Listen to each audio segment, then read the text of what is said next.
Sa isang maliit na baryo sa gilid ng bayan, nakatira si Ramon kasama ang kanyang asawa na si Elena at ang kanilang bagong silang na anak na si Miguel. Simple lamang ang kanilang tahanan. Gawa sa pawid ang bubong at mga lumang kahoy ang dingding. Sa kabila ng kahirapan, masaya sila noong una. May trabaho si Ramon sa isang pabrika ng tela at kahit maliit ang kita, sapat na ito upang makapagsaing ng bigas, makabili ng sardinas at makapagtabi ng kaunting ipon para sa hinaharap. Ngunit isang araw, bigla na lamang ipinatawag ang lahat ng manggagawa sa loob ng pabrika.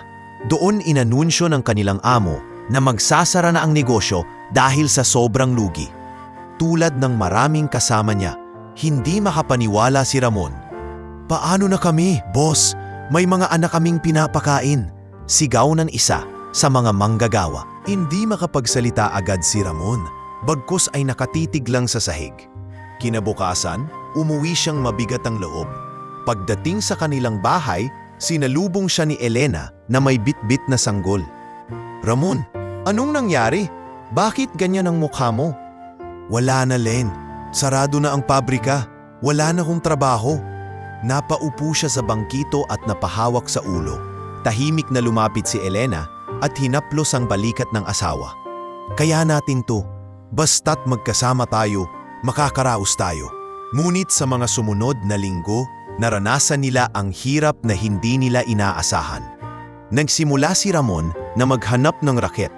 Paminsan-minsang pagbubuhat ng sako sa palengke, kapalit ng baryang sahod, o di kaya'y pagtuling sa mga kapitbahay na nagkukumpuni ng bubong. Sa bawat kita niya, binibili niya agad ng gatas at bigas para sa anak. "Papa, wala na tayong gatas kay Mikel?" Malungkot na sabi ni Elena isang gabi habang pinapadede ang anak gamit ang manipis na sabaw ng lugaw. "Pasensya ka na, Len. Bukas pupunta ako sa bayan. Baka may naghahanap ng trabahador sa konstruksyon." Sinubukan niyang umiti, ngunit alam niyang kulang pa rin ang kikitain. Habang tumatagal, unti-unting nababawasan ang laman ng kanilang maliit na baul na pinaglalagyan ng kaunting ipon. At nang tuluyan na itong maubos, doon nila naramdaman ang bigat ng sitwasyon. Dumating ang mga araw na isang beses na lang sila kumakain. Pinagpapaliban ni Ramon ang kanyang pagkain para lamang may matira kay Elena at Miguel. Ngunit kahit ganoon, hindi maikakaila na nagsisimula ng manghina ang katawan ng kanyang asawa. "Ramon, huwag kang mag-alala. Kaya ko pa ito," sabi ni Elena isang hapon habang naghuhugas ng pinagkainan. Halata sa kanyang mukha ang pamumutla at pangangayayat. "Hindi ko kayang makita kang ganyan. Kung kailangan kong lumuwas sa Maynila para magtrabaho, gagawin ko," sagot ni Ramon na may bakas ng luha sa mata. Ngunit natatakot siyang iwan ang pamilya dahil bata pa ang kanilang anak. Pinili niyang manatili at kumapit sa mga maliit na pagkakakitaan. Lumipas ang mga buwan, lalo silang nalugmok. Ang kanilang mga kapitbahay ay nagsimulang umiiwas dahil baka manghingi lamang sila ng tulong. Minsan ay may lumapit na tindero na may dalang gulay. "Ramon, bayaran mo na yung utang mo noong nakaraang linggo. Pasensya na, kailangan ko rin ng pera," mariing wika ng tindero. Walang nagawa si Ramon kundi yumuko. "Pasensya na talaga, kuya. Konti na lang, makakabayad din ako." Pagkaalis ng tindero, napaupo siya sa labas ng bahay. Pinagmamasdan ang paglubog ng araw. Dumating si Elena at dahan-dahang umupo sa tabi niya, hawak ang sanggol. "Hindi ko alam kung hanggang kailan pa tayo makakatagal sa ganito, Len," bulong ni Ramon. "Alam ko, mahirap. Pero huwag kang bibitaw. Ang mahalaga, magdasama tayo at may Diyos na gumagabay sa atin," sagot ni Elena habang pinisilang kamay ng asawa. Sa mga gabing walang laman ang kanilang tiyan, mas lalong naging matibay ang kanilang pagsasamahan. Kapag umiyak si Miguel sa gutom, magkasabay silang kumakanta ni Elena ng mga lullaby upang patahanin ito. "Matulog ka na, anak. Balang araw hindi ka na magugutom," bulong ni Ramon habang pinupunasan ang pawis ng sanggol.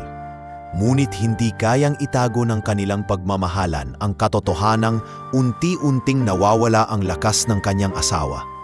Nagsimulang umubo ng malala si Elena at madalas ay nilalagnat. Kahit anong gawin ni Ramon, wala siyang maipambili ng gamot. "Ramon, huwag mong pababayaan si Miguel." Mahina nitong sambit isang gabi habang nakahiga sa banig, pilit pinapainom ng tubig na walang lasa. "Huwag mong sabihin yan. Lalakas ka pa. Bubuhayin ko kayo. Mangangako ako," umiiyak na sagot ni Ramon. Ngunit sa kanyang puso, may kaba siyang hindi maitatanggi. Ang lahat ng ito ay nagsimula sa pagkawala ng kanyang trabaho, sa pagbagsak ng pabrika na siyang pinagkukunan ng kanilang kabuhayan. At mula roon, nagsimula ang mabigat na yugto ng buhay ni Ramon, isang amang handang gawin ang lahat, kahit anong hirap, para lamang mabuhay ang kanyang pamilya. Mabilis ang paglipas ng mga araw, ngunit para kay Ramon, bawat minuto ay tila napakabigat. Habang sinusubukan niyang hanapan ng paraan ang kanilang kalagayan, lalo lamang lumulubog si Elena sa sakit na dinadala. Nagsimula ito sa simpleng ubo at panghihina, ngunit kalaunan ay naging matindi ang kanyang lagnat. "Ramon, huwag kang masyadong mag-alala. Siguro dala lang ito ng pagod," bulong ni Elena habang pinipilit ngumiti kahit nanginginig ang kanyang katawan. Pero alam ni Ramon na hindi basta pagod lang iyon. Isang gabi, habang pinupunasan niya ng basang bimpo ang noo ng asawa, nagsalita siya. "Len, kailangan na natin ng gamot. Hahanapin ko bukas kahit saan, kahit mangutang ako." Ngunit alam niyang halos wala nang mapagkukunan. Ang mga kapitbahay ay may kanya-kanya ring hirap sa buhay. At ang mga kakilala ay nagsimula ng umiwas. Sa bawat araw na lumilipas, ang pangamba sa puso ni Ramon ay lumalalim. Dumating ang araw na halos hindi na makabangon si Elena. Habang yakap ang kanilang anak, pilit siyang nagsasalita. "Ramon, patawarin mo ako kung mahina ako. Hindi ko man lang maibigay kay Miguel ang sapat na ginhawa. Nandito ako, Len. Ako na ang bahala sa lahat." "Basta magpagaling ka lang," sagot ni Ramon habang pinipigilan ang pag-agos ng luha. Ngunit sa kabila ng kanyang mga pangako, ramdam niya ang pagkupas ng lakas ng asawa. Dumating ang mga gabi na mahina na ang hininga ni Elena, at sa bawat pag-ubo, halos mawalan na ito ng lakas. Si Miguel na nooy sanggol pa, ay walang malay sa mga nangyayari. Ang tangi lamang niyang alam ay umiiyak siya sa gutom, at inaawit ng kanyang ama at ina ang mga lalabay upang siya'y makatulog. Isang gabi, habang tahimik ang paligid at tanging huni ng kuliglig ang naririnig, mahina nang tinawag ni Elena ang pangalan ng asawa. "Ramon, ano riyon? Len, gusto mo bang uminom ng tubig?" Mabilis na tanong ng lalaki habang hawak ang kamay ng asawa. "Huwag mong pababayaan si Miguel. Kahit anong mangyari, siguruhin mong hindi siya lalaki ng walang gabay. Ikaw ang sandalan niya." Bumagsak ang luha ni Elena habang tinatapik ang maliit na dibdib ng sanggol. "Walang mangyayaring masama, Len. Lalakas ka pa. Babalik pa ang sigla mo." Pilit na pag-asa ni Ramon kahit ang tinig niya'y nanginginig. Dahan-dahang iniabot ni Elena ang isang maliit na kwintas na nakatabi sa gilid ng kanilang banig. "Ito, Ramon, panatilihin mong ligtas ito. Alaala ito ng pagmamahalan natin. At kapag lumaki si Miguel, ipasa mo sa kanya." Napatingin si Ramon sa kwintas. Simple lamang ito, gawa sa lumang bakal na may maliit na pendant, ngunit para sa kanila, ito ang naging simbolo ng kanilang pagmamahalan mula nang ikasal sila. "Iingatan ko ito, Len. Hindi mawawala ito. Tulad ng pagmamahal ko sa'yo," bulong ni Ramon habang mahigpit na hinahawakan ang kwintas. Ngunit hindi na nagtagal. Sa gitna ng lamig ng gabi at kahirapan ng kanilang kalagayan, pumikit na si Elena. Ang kanyang huling hininga ay tila humalo sa hangin ng kanilang maliit na tahanan. "Len, huwag mo akong iiwan. Hindi ko kaya to." Malakas na sigaw ni Ramon habang niyuyugyog ang asawa. Ngunit wala nang sagot. Niyakap niya ang katawan ni Elena at napasigaw ng iyak. Hindi alintana na ang kanyang anak ay muling umiyak sa tabi nila. Ang gabing iyon ay naging saksi sa pinakamasakit na sandali ng kanyang buhay. Kinabukasan, nakipagsapalaran siya upang mailibing si Elena. Wala siyang pera para sa maayos na pabaong, kaya isang simpleng kahon lamang ang kanyang nahanap mula sa isang mabait na karpintero sa baryo. Ang mga kapitbahay ay tahimik na nakatingin habang binabaon niya sa lupa ang kanyang asawa. Walang pari, walang mahahabang dasal, tanging luha at mga hikbi lamang ang bumalot sa libing. "Panginoon, sana'y nasa mabuting kalagayan na si Elena." Ako na ang bahala kay Miguel. Taimtim na panalangin ni Ramon habang nakaluhod sa tabi ng puntod. Pagbalik niya sa kanilang tahanan, ramdam niya ang malalim na katahimikan. Wala na ang tinig ni Elena. Wala na ang mga ngipi na dati nagbibigay lakas sa kanya. Ang tanging naiwan sa kanya ay ang kwintas at ang kanilang anak na walang malay sa pagkawala ng kanyang ina. Doon nagsimula ang panibagong kabanata ng buhay ni Ramon. Hindi na siya isang simpleng ama lamang, kundi isa ng biyudo na kailangang gampanan ang dalawang papel, ina at ama para kay Miguel. Sa bawat gabing umiiyak ang bata, hinahaplos niya ito at pinapangako ang hindi niya pababayaan. Miguel, anak, wala na ang nanay mo, pero andito si Papa. Ako ang magiging sandalan mo. Kahit gaano kahirap, ipagpapatuloy natin ang buhay. Sa puso ni Ramon, dala niya ang matinding kalungkutan. Ngunit sa kabilang banda, dala rin niya ang isang matatag na pangako, ang protektahan at palakihin si Miguel. Kahit siya na lamang ang natitirang haligi ng kanilang pamilya. Sa mga sumunod na araw, naging mahirap para kay Ramon ang muling bumangon. Ngunit tuwing naiisip niya ang huling habili ni Elena at ang maliit na kwintas na iniwan nito, nagkakaroon siya ng lakas upang magpatuloy. Sa kabila ng gutom, sakit at pangungulila, pinili niyang mabuhay para sa kanyang anak. At mula sa araw na iyon, ang kwintas ay naging higit pa sa isang bagay na isinabit sa leeg niya. Ito ay naging alaala ng kanyang pinakamamahal na asawa at paalala ng pangakong kailanman ay hindi niya bibitawan si Miguel. Habang si Ramon ay patuloy na nakikipaglaban sa kahirapan matapos pumanaw ang kanyang asawa. Sa kabilang panig ng bayan ay may isang babaeng kabaligtaran ng kanyang kapalaran. Si Amanda, isang dalagang anak ng kilalang negosyante, ay namuhay sa marangya at marangyang mundo mula pagkabata. Lumaki siya sa isang malawak na mansyon na may malalaking chandeliers, marmol na sahig, at hardin na puno ng mga imported na bulaklak. Anak, siguruhin mong presentable ka sa party ng mga investors mamayang gabi. Wika ng kanyang ama habang tinitignan ang nakahain na hapunan. Opo, Papa, pero minsan naiisip ko, wala ba akong pwedeng gawin bukod sa magpakita lang at ngumiti?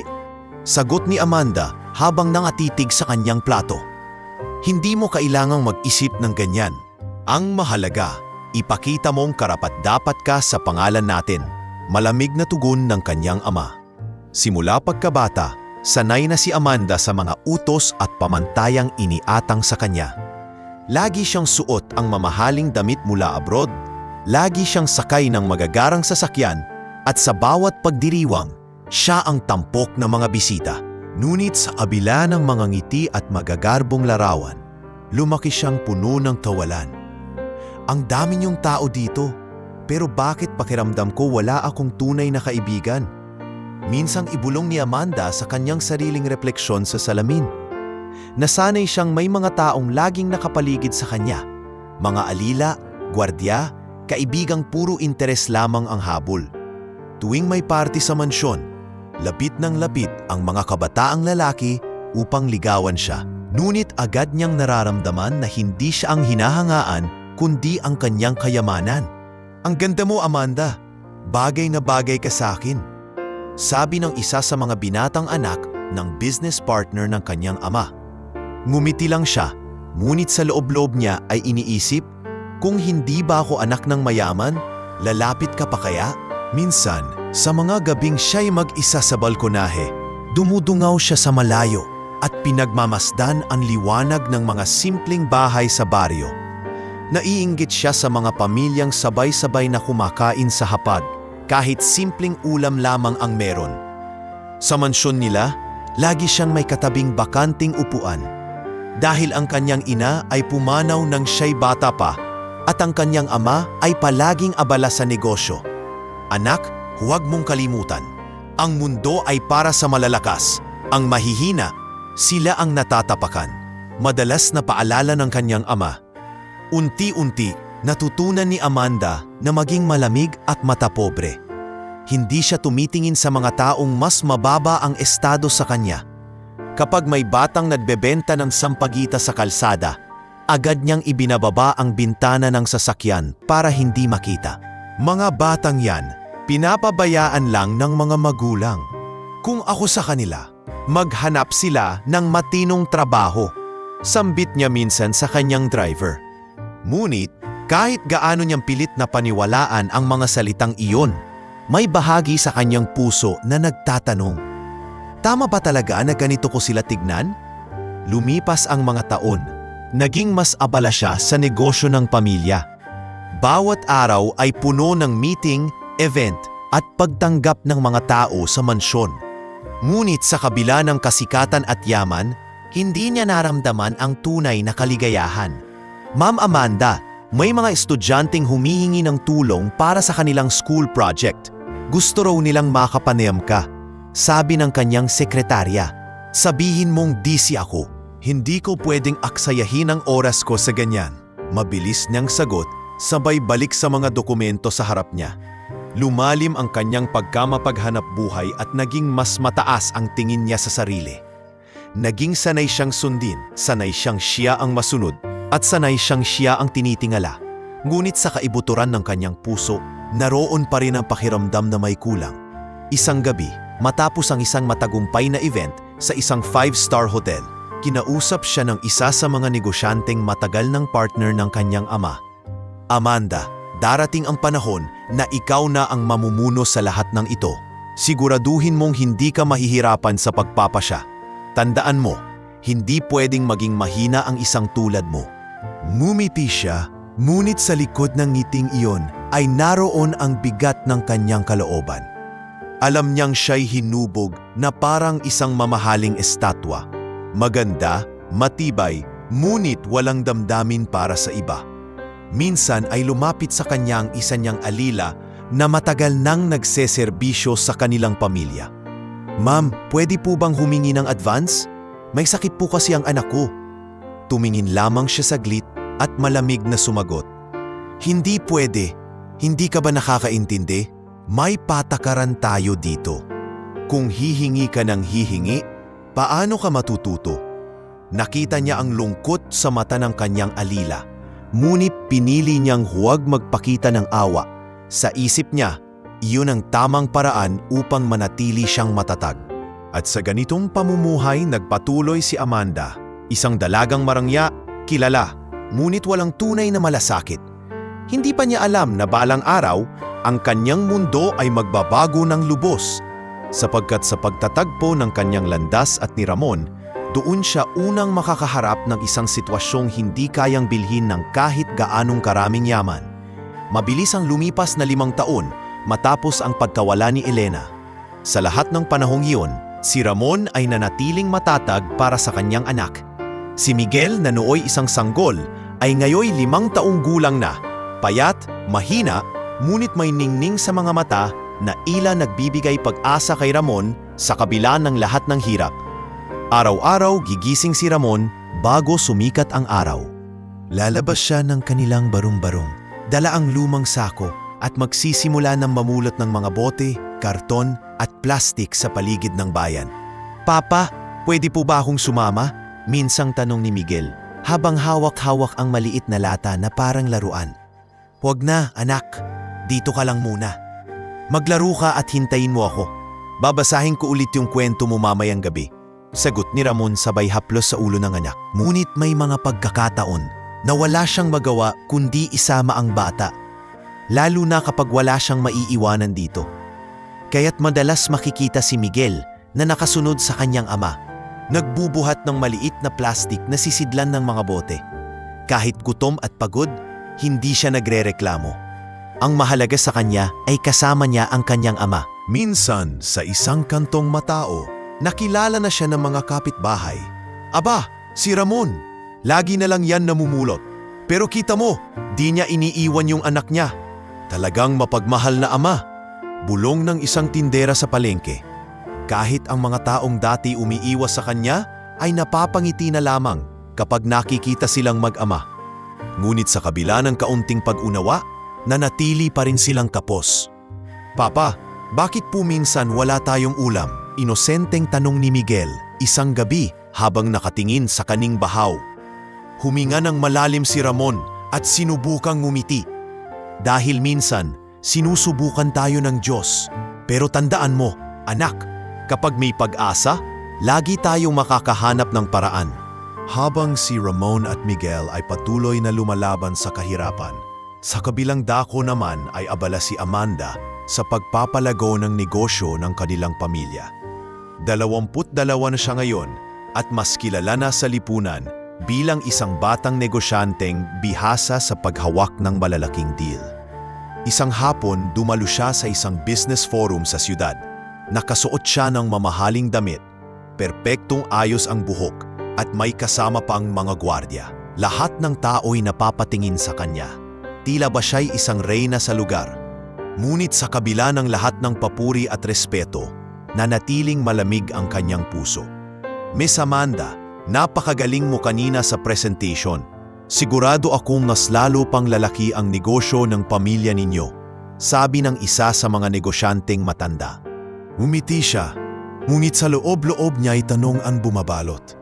Hanggang saan ba ang saysay ng lahat ng ito kung wala naman akong tunay na kasama? Sa kanilang mansyon, lalong lumaki ang distansya niya sa mga tao sa paligid. Ang kanyang ama ay abala pa rin sa negosyo at bihira na nilang makapiling ang isa't isa. Kapag dumadating siya sa hapagkainan, madalas ay nag-iisa siyang kumakain. Hindi ka ba masaya, Amanda? Ang dami mong nararating, tanong ng isa niyang pinsang babae minsang dumalaw. Masaya naman, pero alam mo, parang may kulang pa rin. Sagot niya habang nakatingin sa malayo. Sa mga panahong ito, naging sanay na siya sa kanyang mataas na estado. Ngunit hindi niya pa rin alam ang halaga ng tunay na pagmamalasakit. Habang si Ramon ay araw-araw na nakikipagbuno sa buhay upang mabuhay ang anak, si Amanda naman ay nakikipagbuno sa loob niya. Isang kalungkutan na kahit kayamanan ay hindi kayang punan. Isang gabi, habang nakahiga si Ramon sa tabi ng kanyang anak, humawak siya sa kwintas na iniwan ni Elena. Len, sana nakikita mo kung paano ko pinalalaki si Miguel. Mahirap, pero heto kami, buhay. Pinapangako ko, hindi ko siya pababayaan. Yumakap si Miguel sa kanyang ama at bulong nito. Papa, mahal kita. Napaluha si Ramon, ngunit ngumiti. Mahal din kita, anak. Lagi mong tatandaan yan. Lumipas pa ang mga taon at lalo lamang nakilala si Ramon sa kanilang baryo, ilang ulirang ama. Kahit wala silang sapat na yaman, marami ang humahanga sa kanyang tibay ng loob. Samantala, si Amanda ay patuloy na tinuturing ng lipunan bilang matagumpay, ngunit matigas na babae. Ang kanilang mga mundo ay tila magkalayo. Ang isa'y lumalaban para mabuhay. Ang isa namay naghahanap ng saysay sa kabila ng kayamanan. Ngunit sa hindi malayong panahon, magtatagpo ang kanilang mga landas. At ang kanilang pagkikita ay magbabago sa takbo ng kanilang mga buhay. Isang hapon ng tag-init, mas matindi ang init kaysa sa karaniwan. Si Ramon, dala ang kanyang anak na si Miguel na nooy nasa gulang na 6 na taon, ay naglakad papunta sa karinderya sa gilid ng bayan. Halos wala na silang makain at sa loob ng 3 araw, lugaw lamang na asin at kanin na halos sunog ang laman ng kanilang tiyan. Papa, gutom na po ako, mahinang sabi ni Miguel habang nakasubsob sa balikat ng kanyang ama. Maghahanap tayo ng paraan, anak. Baka may mabait na tao na magbibigaw ng kaunti, sagot ni Ramon. Pinipilit maging matatag kahit ang sikmura niya mismo'y kumakalam. Paglapit nila sa karinderya, napansin nila ang isang grupo ng mga nakabihis ng magagara. Isang babaeng halatang sanay sa karangyaan ang nakaupo sa mesa, kumakain ng mamahaling ulam na hindi karaniwang nakikita sa lugar na iyon. Sa giwod niya ay nakapila ang mga kasambahay at gwardiya. Ito si Amanda na matapos ang isang pulong sa bayan ay napadpad upang kumain sa isang kilalang kainan. Habang nag-uusap ang mga tao sa paligid, lumapit si Ramon, dala ang anak na halos hindi na makalakad sa gutom. Buo ang loob niyang inilapit ang sarili sa mesa ni Amanda. Pwede bang sa akin na lang ang tira-tira mong pagkain? Mahina ngunit desperadong pakiusap ni Ramon. Ang kanyang mga mata ay bakas ang pagmamakaawa, habang si Miguel ay nakakapit sa kanyang leeg, tulala at gutom. Natahimik ang paligid. Ang mga kasambahay ni Amanda ay nagtinginan at ang ilan ay napangiwi. Ano ba to? Sino tong lalaking ito? Bulong ng isa. Nagtaas ng kilay si Amanda. Sa unay nainis siya dahil hindi sanay nalapitan ng mga taong marurungis at payat. Ngunit nang tignan niya ng maigi ang lalaki, parang may kakaiba siyang naramdaman. Isang pamilyar na anino ng sakit at hirap. Manghingi ka sa iba, hindi dito, malamig niyang tugon, sabay iwas ng tingin. Ngunit bago pa man siya tuluyang lumingon, napansin niya ang isang bagay na agad nagpabago sa kanyang ekspresyon. Ang kwiltas na nakasabit sa leeg ni Ramon ay agad na umagaw ng kanyang atensyon. Namutla siya at halos mabitawan ang kutsarang hawak. Ang kwintas na yan, saan mo nakuha?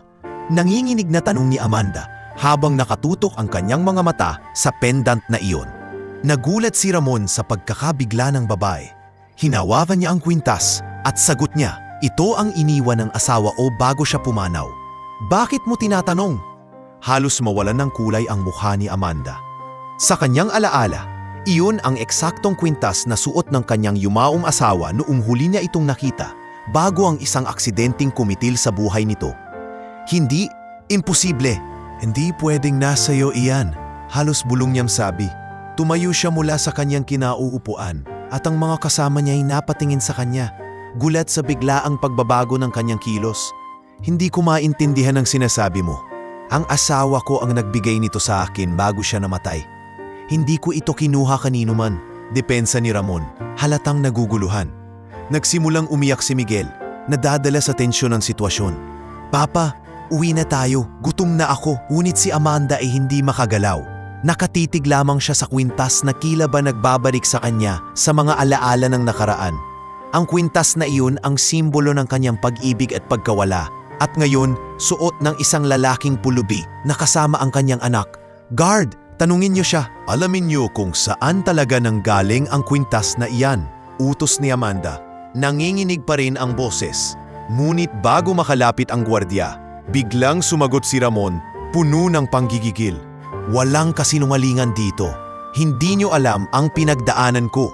Kung akala niyo ay ninakaw ko ito, nagkatamali kayo. Ang asawa ko mismo ang nagbigay sa akin ito bago siya tuluyang pumanaw sa aking mga bisig. Tahimik ang lahat. Ang mga tao sa paligid, maging ang mga tauhan ni Amanda, ay hindi makapaniwala sa naririnig. Ang dating malamig at mapagmataas na babae ay tila natigilan ng isang bagay na hindi niya kayang ipaliwanag.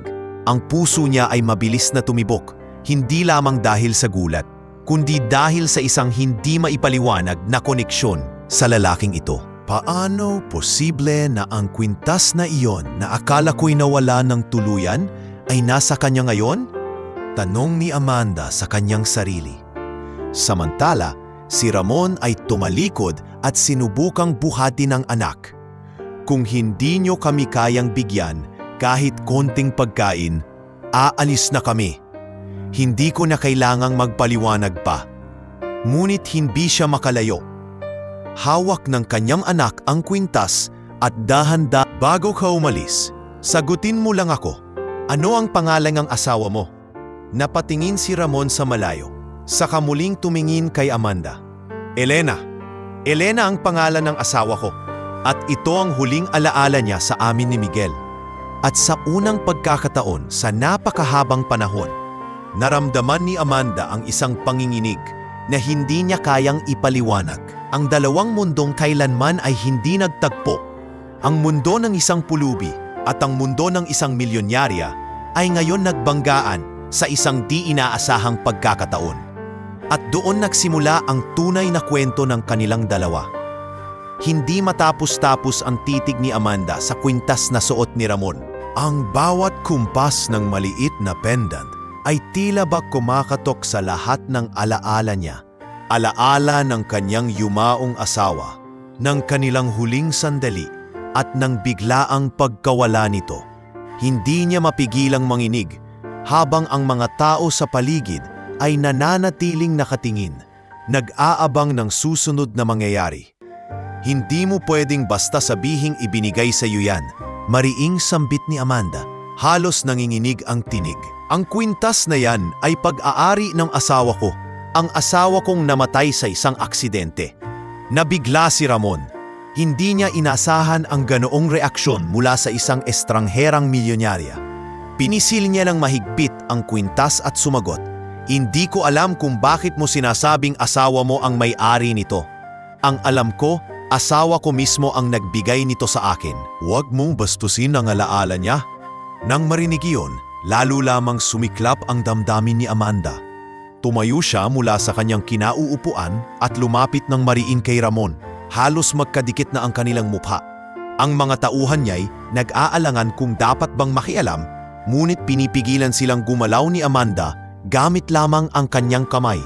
"Sabihin mo sa akin, Ramon, o anuman ang pangalan mo, paano napunta sa inyo ang kwintas na ito?" Sigaw ni Amanda, nangingibabaw sa buong karinderya. Nag-umpukan na ang mga tao sa paligid. Ang ilan ay nagbubulungan, ang iba namay nanunood lamang na parang nanunood ng isang drama. Ang batang si Miguel ay nagsimulang umiyak, natatakot sa matinding sigawan. "Papa, uwi na tayo. Ayoko na dito." Hikbi ni Miguel habang nakayakap sa leeg ng kanyang ama. Hinapros ni Ramon ang likod ng anak at pilit na pinakalma ito. "Shh! Tahan na, anak. Wala tayong ginagawang masama." Ngunit hindi niya maiwasang mainis sa asal ng babae. "Bakit mo ba ako pinipilit na magnakaw? Wala kang alam sa buhay ko. Ito ang iniwan ng asawa ko bago siya pumanaw. Sa kanya ito, hindi sa iba." "Imposible," balik ni Amanda. "Alam ko ang bawat detalye ng kwintas na iyan. Ako mismo ang pumili nito para sa aking asawa noong kasal namin. Hindi ako maaaring magkamali." Nagkatinginan silang dalawa, parehong puno ng hinanakit. Ngunit sa kaibituran, naroon ang isang hindi maipaliwanag na misteryo. Paano nga ba napunta kay Elena, ang asawa ni Ramon, ang kwintas na iniisip ni Amanda na nawala kasama ng kanyang yumaong kabiyak? Mabilis na kumilos si Amanda at inutusan ang kanyang mga tauhan. "Siyasatin ninyo ang lalaking ito. Alamin kung sino talaga ang asawa niya at kung paano niya nakuha ang kwintas." "Sandali!" singit ni Ramon, galit na galit. "Wala kayong karapatang pakialaman ang buhay ko. Kung hindi mo kayang unawain, umalis na lang kami ng anak ko." Ngunit hindi pa rin makausad si Ramon. Ang kanyang mga paa ay tila nakabaon sa lupa dahil sa bigat ng mga tanong na ibinabato ni Amanda.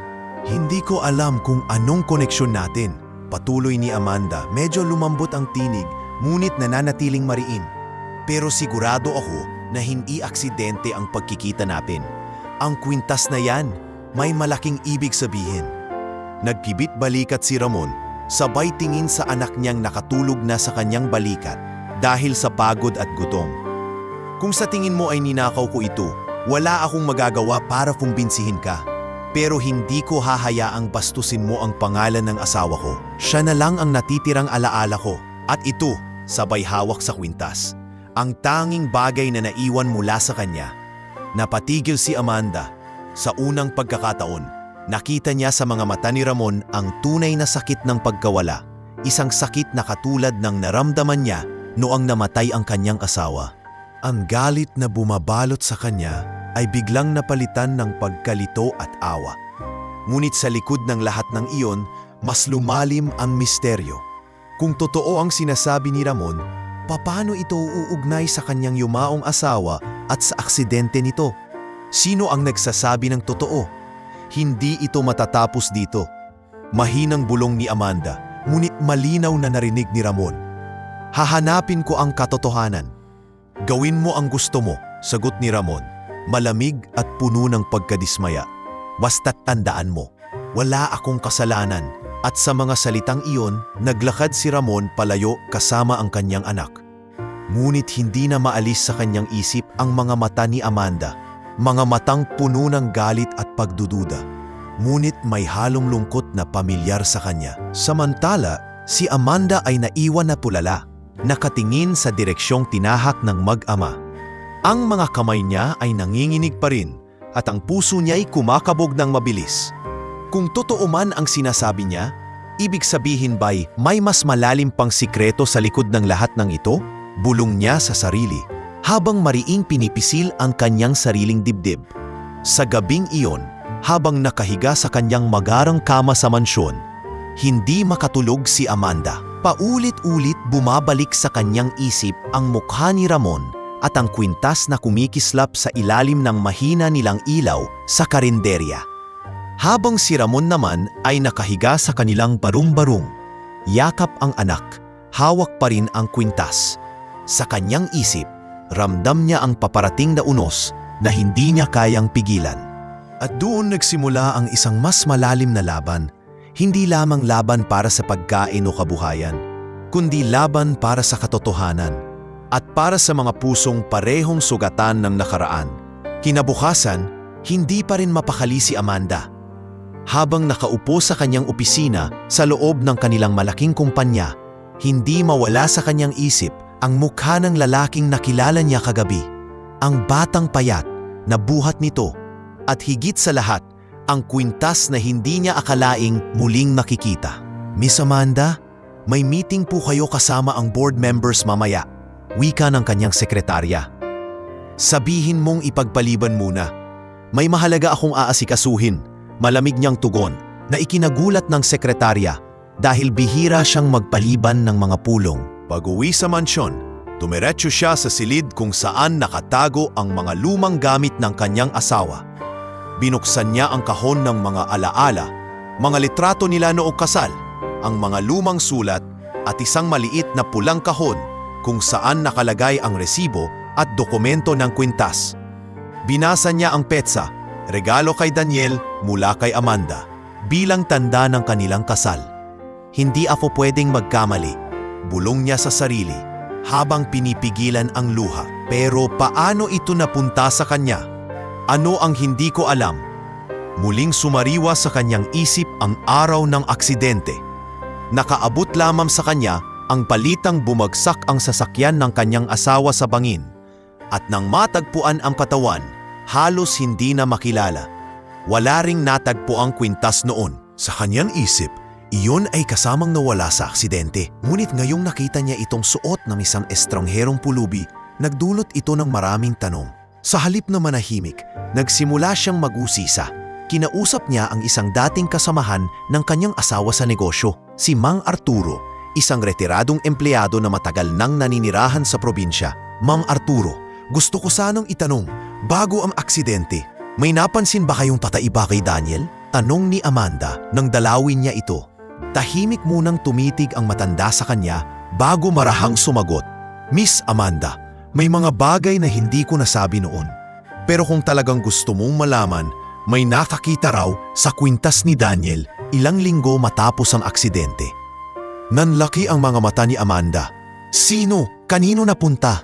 Isang matandang manggagamot ang nakakwita. May isang lalaki raw na dumaan sa kanilang lugar. Hawak ang kwintas at kalaunan ay ipinagbili iyon sa isang naglalakbay na pindero. Mula roon, hindi na namin nalaman kung kanino napunta. Nag-umpisa nang bumilis ang tibok ng puso ni Amanda. Kung ganoon, posibleng hindi kasamang nawala ang kwintas sa aksidente. Tumango si Mang Arturo. Bata ka pa noon, kaya't minabuti naming huwag nang dagdagan ang sakit ng pagkawala mo. Pero kung nakita mong muli ang kwintas, baka panahon na para malaman mo ang buong katotohanan. Habang nakauwi sa kanyang mansyon, hindi niya maiwasang mapuno ng katanungan ang kanyang hisipan. Sino ang lalaking si Ramon? Sino ang kanyang asawang si Elena? At paano napunta sa kanya ang kwintas kung dati itong pag-aari ni Daniel? Samantala, sa kabilang panig ng baryo, si Ramon naman ay pilit na binabaliwala ang nangyari. Habang pinapaliguan si Miguel gamit ang isang timba ng malamig na tubig mula sa poso, napatingin siya sa kwintas na nakasabit sa kanyang leeg. Len, bakit parang may ibang nakaugnay ang kwintas na ito? Ang babae kagabi, para bang kilalang kilala niya ito? Bulong niya habang pinupunasan ng tuwalya ang anak. Papa, bakit po umiiyak yung babae kagabi nung nakita yung kwintas? Inosenteng tanong ni Miguel. Hindi ko rin alam anak. Basta alam ko, sa nanay mo galing ito at ito ang alaala niya sa atin. Sagot ni Ramon, pilit na pinapakalma ang sarili. Ngunit hindi rin niya maalis ang bigat ng pangyayari. May halong takot at kaba sa kanyang puso. Takot na baka isang araw agawin sa kanya ang tanging alaala ng kanyang asawa. Samantala, si Amanda ay hindi nakatiis. Kinagabihan, bumalik siya sa baryo kung saan nakita si Ramon. Pagdating niya sa gilid ng palengke, nakita niyang naglalakad si Ramon kasama si Miguel. Dala ang isang maliit na bayong na may lamang ilang tirang gulay at kanin. "Ramon!" tawag ni Amanda. Napatigil siya at napalingon. Agad na nag-inat. "Ano pa bang kailangan mo sa amin? Hindi kita hahayaang makalayo ng walang paliwanag. Ang kwintas na yan ay hindi basta-basta. May mas malalim na kwento sa likod nito." Sagot ni Amanda, bakas sa boses ang pag-aalala kaysa sa galit. "Sinabi ko na sa'yo, hindi ko ito ninakaw. Asawa ko mismo ang nagbigay nito bago siya pumanaw. Kung ayaw mong maniwala, wala na akong magagawa." Matigas na sagot ni Ramon. Ngunit hindi sumuko si Amanda. "Sabihin mo, ano ang pangalan ng asawa mo? Saan siya nagmula? Baka doon natin makita ang koneksyon." Huminga ng malalim si Ramon bago sumagot. "Siya si Elena, tubong malayong probinsya. Nakilala ko siya sa pabrika kung saan kami parehong nagtrabaho. Wala siyang koneksyon sa mundo mo." Napatingin si Amanda sa lupa. "Elena," bulong niya. Sa loob ng kanyang isip, sinusubukan niyang alalahanin kung may narinig na ba siyang ganoong pangalan noon. Ngunit wala. Sa halip, sumagi sa isip niya ang posibilidad na may tao sa likod ng lahat ng ito na nag-ugnay sa kanya at kay Ramon nang hindi nila alam. "Ramon," mariing wika ni Amanda, "kung ayaw mong mag-usisa, ako mismo ang hahanap ng kasagutan. At kapag napatunayan kung totoo ang sinasabi ko, wala kang magagawa kundi harapin ang katotohanan." Hinawakan ni Ramon ang balikat ng anak at dahan-dahang lumayo. "Kung ano man ang katotohanan, hindi ko hahayaang mawala ang kwintas na ito. Hindi mo alam ang hirap at sakit na pinagdaanan namin. Kaya't huwag mong piliting agawin ang tanging bagay na naiwan sa akin." Habang pinagmamasdan ni Amanda ang papalayong mag-ama, alam niyang hindi pa iyon ang huli. Sa kanyang puso, ramdam niya na may malaking sikreto na nakatago sa kanilang nakaraan. Isang sikreto na mag-uugnay sa buhay nilang dalawa at sisira sa katahimikan na pilit nilang hinahawakan. Lumipas ang ilang araw, ngunit hindi pa rin mapalagay si Amanda. Ang imahe ng puwintas na suot ni Ramon ay paulit-ulit na bumabalik sa kanyang isipan. Para siyang nilalamon ng katanungan na walang kasagutan. Hindi na niya maikubli ang pagnanais na tuklasin ang katotohanan. Isang gabi, habang nag-iisa sa kanyang opisina, tinawagan niya ang isang dating kaibigan ng kanyang asawa na si Victor, isang taong kilala sa pagiging malapit kay Daniel bago pa ito namatay. "Victor, kailangan kitang makausap. May mahalaga akong gustong malaman tungkol kay Daniel." Diretsahang wika ni Amanda sa telepono. "Amanda, matagal na tayong hindi nag-uusap. Ano ba ito?" Sagot ng lalaki, halatang nag-aalangan. "Tungkol ito sa kwintas na ibinigay ko sa kanya noong kasal namin. May nakakita akong ibang taong may suot nito at gusto kong malaman, ikaw ba ang huling taong kasama ni Daniel bago nangyari ang aksidente?" Sandaling natahimik si Victor bago sumagot ng may halong kaba. "Amanda, may mga bagay na mas mabuting hindi na muling ungkatin. Hindi ako titigil hanggat hindi ko nalalaman ang totoo. Kung may alam ka, sabihin mo sa akin ngayon." Mariing sagot ni Amanda. Huminga ng malalim si Victor. "Oo, nakita ko ang katawan ni Daniel pagkatapos ng aksidente. At totoo, ako ang nakakuha ng kwintas mula sa kanyang bangkay. Hindi ko alam kung bakit, pero parang gusto kong ingatan yon. Pero naipit ako sa maraming utang, kaya't napilitan akong ibenta yon sa isang lalaking naglalakbay. Hindi ko inakala na balang araw, babalik sa iyo ang kwintas na yon." Nanlafi ang mga mata ni Amanda. "Ibinenta mo? Victor, paano mo nagawang ipagbili ang bagay na may napakalaking halaga para sa akin?" "Pasensya na, Amanda. Noon, Wala akong ibang mapagpipilian. Pero kung may taong nakasuot niyan ngayon, ibig sabihin nakarating ito sa kamay ng iba bago pa man mawala sa mundo ang asawa mo. Paliwanag ni Victor, puno ng pagsisisi ang tinig. Habang hawak ang telepono, nakatitig si Amanda sa kawalan. Unti-unti nang lumilinaw ang bahagi ng palaisipan na hindi isang aksidente lamang ang lahat. May taong nagdala ng kwintas mula sa aksidente at naglakbay ito hanggang sa makarating sa asawa ni Ramon. Samantala, sa kabilang dako ng baryo, hindi rin mapalagay si Ramon. Habang nagbubungkal ng basura para makahanap ng pwedeng ibenta, paulit-ulit na pumapasok sa isip niya ang muka ng babaeng milyonarya at ang galit nitong ipinakita sa kanya. Papa, bakit parang galit na galit yung babae sa'yo nung nakita yung kwintas? Tanong ni Miguel habang tinutulungan siyang mag-ipon ng mga bote. Hindi ko alam, anak, pero baka may nakaraan ang kwintas na hindi ko alam. Ang importante, ito ang iniwan ng nanay mo sa atin at walang sino man ang makakaagaw nito. Sagot ni Ramon habang mahigpit na hinahawakan ang pendant. Habang nag-uusap sila, may isang matandang babae ang lumapit. Si Aling Rosa, isang veteranang manggagamot na matagal nang kilala sa baryo. Ramon, narinig ko ang pinag-uusapan niyo. Baka gusto mong malaman ang totoo tungkol sa kwintas na iyan, sabi ng matanda. Nagulat si Ramon. Ano pong ibig niyong sabihin? Matagal nang pinag-uusapan dito sa bayan ang isang kwintas na iyan. May isang lalaking nagbenta niyan sa palengke noon, mukhang desperado. Sabi nila, galing daw iyon sa isang aksidente ng isang mayamang ginoo sa syudad.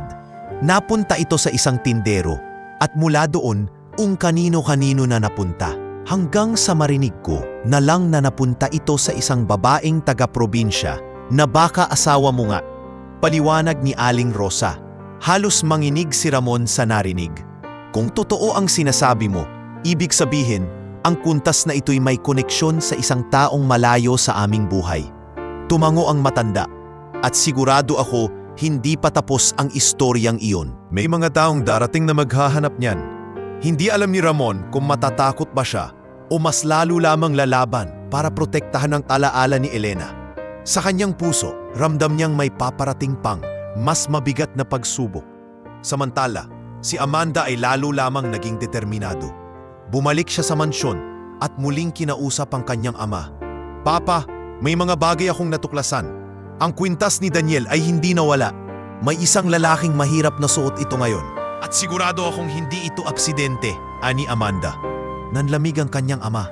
Amanda, tigilan mo na yan. Matagal nang patay si Daniel. Huwag mo nang balikan ang nakaraan. Hindi, Papa, may koneksyon ito. At pakiramdam ko, kapag nalaman ko ang buong katotohanan, magbabago ang lahat. Sagot niya, puno ng determinasyon. Kung ipagpapatuloy mo yan, baka madamay ka sa gulo. Huwag mong kalimutan, hindi lahat ng sikreto ay dapat lumabas. Babala ng kanyang ama. Ngunit hindi na tinag si Amanda. Kung may tinatago ka, Papa, mas lalo kong gustong malaman ang lahat. Habang naglalakad palabas ng mansyon, dama niya ang bigat ng bawat hakbang. Hindi lamang siya nakikipaglaban para sa isang bagay, kundi para sa katotohanan na matagal nang nakabaon sa dilim. At sa bawat hakbang na yon, mas lalo ring lumalapit ang kanyang landas kay Ramon. Isang landas na puno ng misteryo, sakit at mga tanong na wala pang kasagutan. Ngunit alam niyang hindi niya matatakasan ang katotohanang naghihintay na mabunyag. Magdamag na hindi nakatulog si Amanda habang nakahiga sa kanyang malambot na kama. Paulit-ulit na bumabalik sa kanyang alaala ang mukha ni Ramon.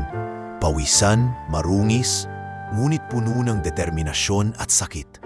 Bumabalik din ang mukha ng kanyang anak na si Miguel. Payat, ngunit may mga matang inosente at ang kwintas na tila ba nagdurugtong ng dalawang magkaibang mundo.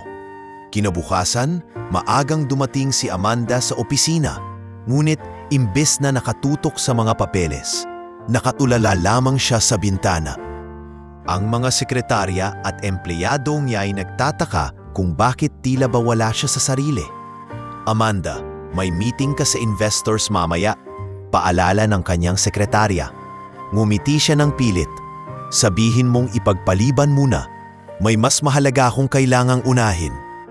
Sa loob-loob niya, ito ang unang pagkakataon na isinantabi niya ang negosyo para sa isang personal na bagay. Hindi niya na kayang itanggi. Nakatatak sa kanyang puso ang pagdurusang nakita niya kay Ramon at sa kanyang anak. Hapon nang muli niyang binalikan ang baryo kung saan niya huling nakita si Ramon. Doon ay nadaanan niya itong nakaupo sa gilid ng kalsada habang si Miguel ay naglalaro gamit ang isang lata at tali na parang laruan. "Ramon," tawag ni Amanda. Napatigil ang lalaki at agad na tumayo. Bakas ang pagtataka sa kanyang muka. "Ikaw na naman? Ano pa bang kailangan mo sa amin?" Huminga ng malalim si Amanda. "Hindi ako nandito para makipagtalo. Gusto kong malaman ang buhay mo. Gusto kong maintindihan kung paano mo nakuha ang kwintas na iyan at higit pa doon. Gusto kong marinig ang kwento ng asawa mo." Nagulat si Ramon sa biglaang pagbabago ng tono ng babae.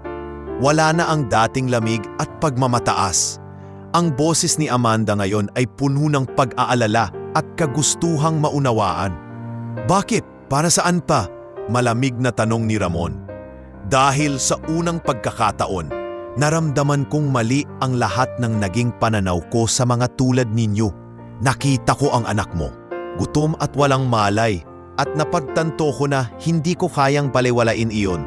Sagot ni Amanda, halos mahina ang boses.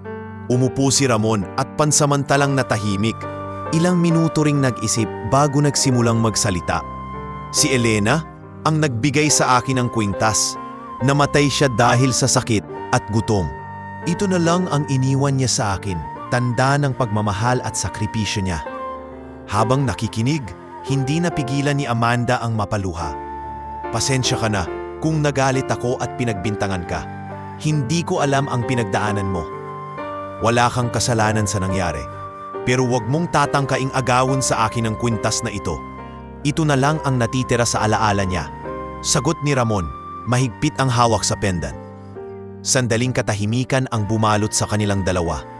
Sa di kalayuan, si Miguel ay masayang naglalaro. Hindi alintana ang bigat ng pinag-uusapan ng kanyang ama at ni Amanda. "Ramon," muli itong nagsalita, "kung hindi ka tututol, gusto kong tumulong kahit sa maliit na paraan. Baka may magagawa ako para sa anak mo." Halatang nagulat si Ramon.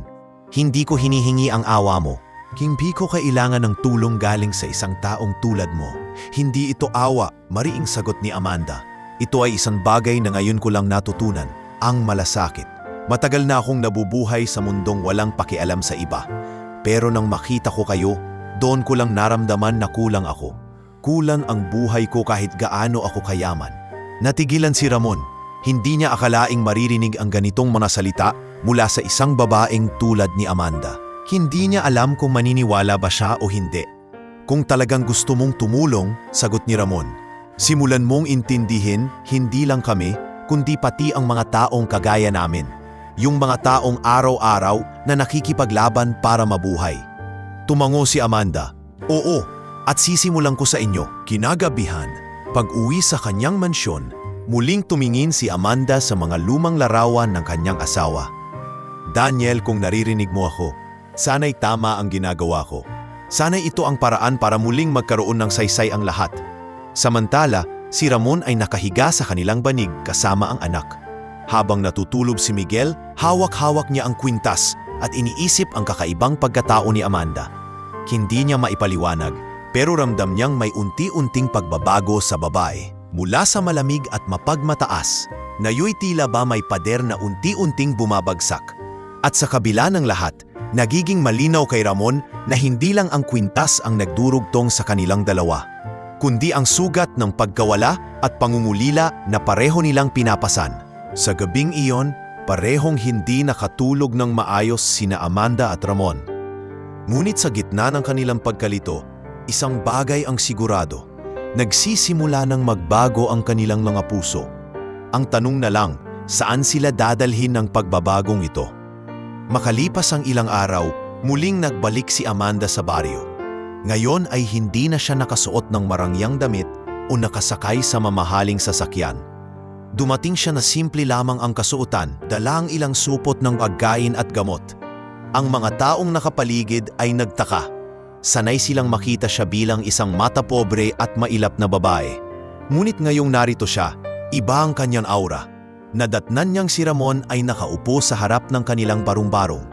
Pinapawisan matapos magbuhat ng mga sako mula sa palengke. Si Miguel naman ay nakaupo sa gilid, ngumunguya ng isang piraso ng tinapay na halatang kulang pa para sa kanyang gutom.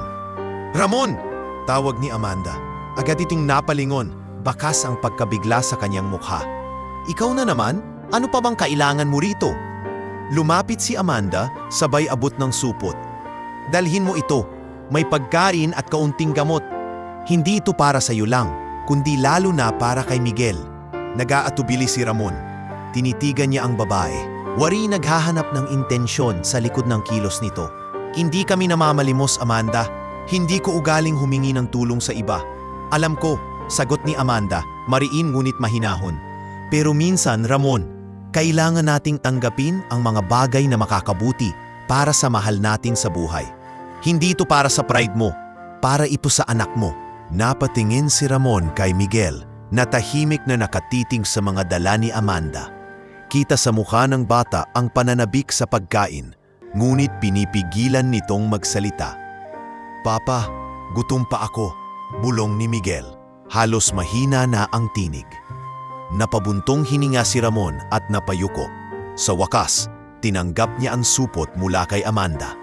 "Salamat. Para lang ito kay Miguel."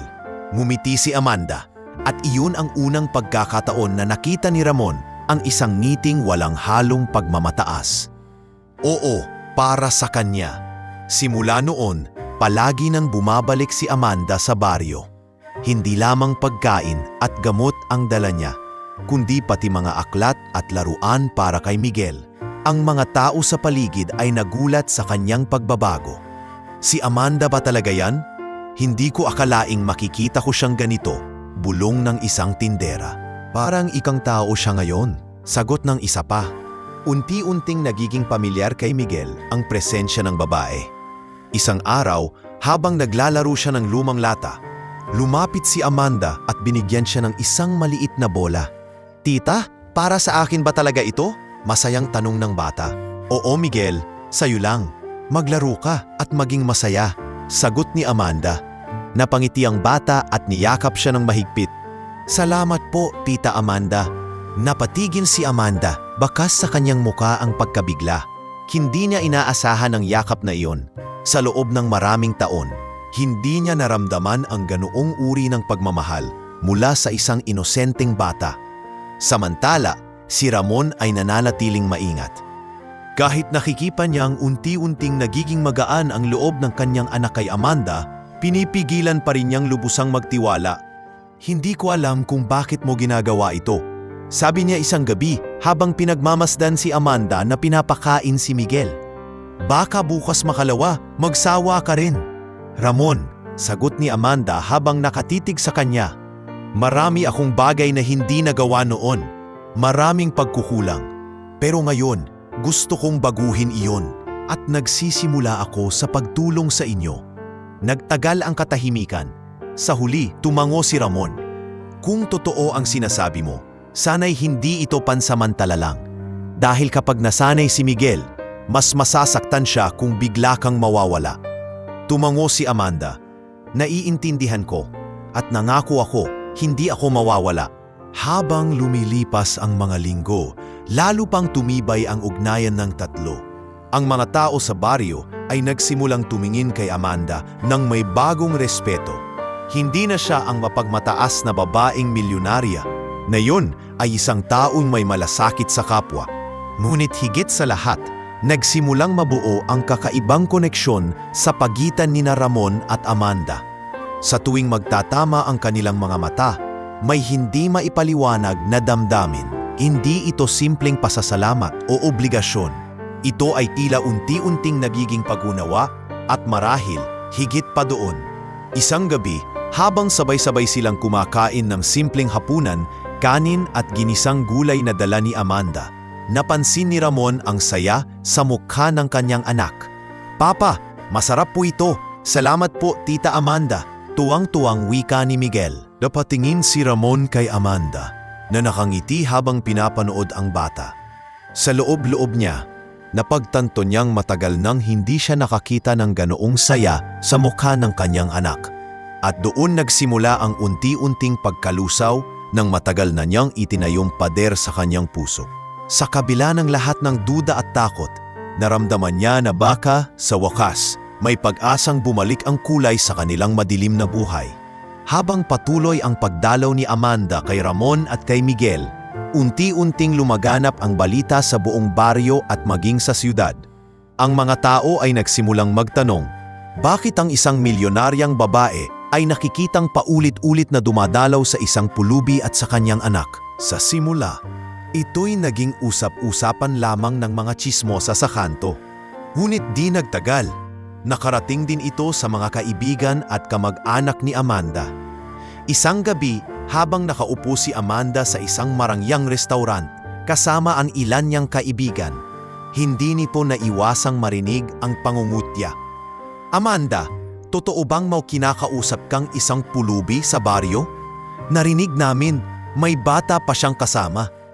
Huwag mong sabihing nagiging kawang-gawa ka na ngayon?" Malditang wika ni Clarice, isa sa matagal na niyang kaibigan mula sa alta sosyedad. "Hindi mo kailangang ipaliwanag, Clarice." Malamig na tugon ni Amanda. "Oo, tumutulong ako sa kanila at wala kayong pakialam." Natawa ang isa pang babae. "Kung gusto mong magbigay ng tulong, bakit hindi sa foundation na lang natin? Bakit kailangang doon ka mismo tumambay?" "Nakakahiya, Amanda. Pinag-uusapan ka na ng lahat." Napahinto si Amanda at matalim na tumingin sa kanila. "Kung nakakahiya para sa inyo ang pagtulong sa isang batang gutom at sa isang amang nagdurusa, mas nakakahiya siguro na mayayaman kayo pero wala kayong malasakit sa kahit kanino." Nagulat ang grupo. Tahimik silang napayuko, hindi sanay na makatikim ng ganitong tatapangan mula kay Amanda, na dati kilala bilang malamig, ngunit hindi mapagkontra. Samantala sa mansyon ng kanyang pamilya, hindi rin natuwa ang kanyang mga kamag-anak. Dumating ang pinsan niyang si Rafael na may matinding interes sa negosyo ng kanilang pamilya. "Amanda, anong ginagawa mo? Narinig ko sa mga board members, pinagtatawanan ka na. Isang milyonarya na sumasama sa pulubi." "Baka bukas makalawa, masira ang pangalan ng kumpanya natin," mariing sabi ni Rafael. "Rafael, wala kang karapatang diktahan ako. Ginagawa ko ito dahil may puso ako, hindi lahat ng bagay tungkol sa negosyo," sagot ni Amanda. Ngunit ngumisi lamang ang pinsan. "Tingnan natin kung hanggang kailan ka tatagal. Tandaan mo, kapag bumagsak ang imahe mo, ako ang papalit sa iyo sa kumpanya at hindi ako magdadalawang isip." Habang si Amanda ay nakikipagbuno sa mga intrigang ito, naramdaman niya ang bigat ng kanyang desisyon. Ngunit sa bawat pagbabalik niya sa baryo at sa bawat ngiti ni Miguel, alam niyang tama ang kanyang ginagawa. Isang gabi, kinausap siya ni Ramon habang nakaupo sila sa labas ng barong-barong. Ang buwan ay maliwanag at malamig ang hangin. "Amanda, alam kong marami kang kinakalaban dahil sa pagtulong sa amin. Hindi mo kailangang gawin ito," seryosong sabi ni Ramon. "Ginagawa ko ito dahil gusto ko, Ramon. Hindi mo ako mapipigilan. Hindi lang ito tungkol sa tulong. Ito'y tungkol sa akin. Gusto kong baguhin ang sarili ko," sagot ni Amanda habang nakatingin sa bituin. Napatingin si Ramon sa kanya at saglit na natahimik. "Kung ganoon, mag-ingat ka. Hindi lahat ng tao matutuwa sa ginagawa mo. At baka pati buhay mo madamay." Tama si Ramon. Hindi nagtagal, nakatanggap ng mga lihim na pagbabanta si Amanda. May isang sulat na iniwan sa kanyang opisina. "Tumigil ka na sa pakikisalamuha sa mga pulubi kung ayaw mong masira ang pangalan at negosyo mo." Ngunit imbes na matakot, lalong tumatag ang kanyang loob. Kinausap niya ang kanyang ama tungkol dito. "Papa, alam kong marami ang tutol sa ginagawa ko, pero hindi na ako matatakot. Kung kailangan kong ipaglaban ang tama, gagawin ko," mariin niyang sabi. "Anak, natatakot ako para sa iyo. Hindi mo alam kung sino ang mga kalaban mo," sagot ng kanyang ama.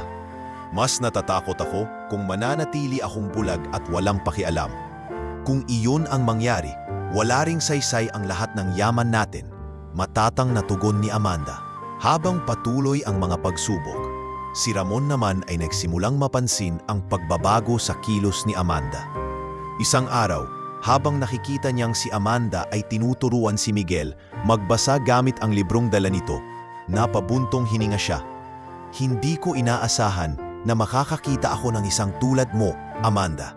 Sanay akong nakikita kang malayo sa amin, malamig at mataas. Pero ngayon, iba ka na. Napangiti si Amanda at tumingin sa kanya. Siguro Ramon, matagal na akong nawawala sa tunay na landas at sa tulong ninyo, natagpuan ko ulit. Ngunit hindi natapos doon ang laban. Kinabukasan, dumating si Rafael sa baryo dala ang ilang kalalakihan. Hinarap nito si Ramon at Amanda. Tama na itong palabas na ito. Amanda, umuwi ka na. At ikaw Ramon, layuan mo ang pinsan ko. Hindi ka nababagay sa kanya, mariing utos ni Rafael. Galit na tumayo si Amanda.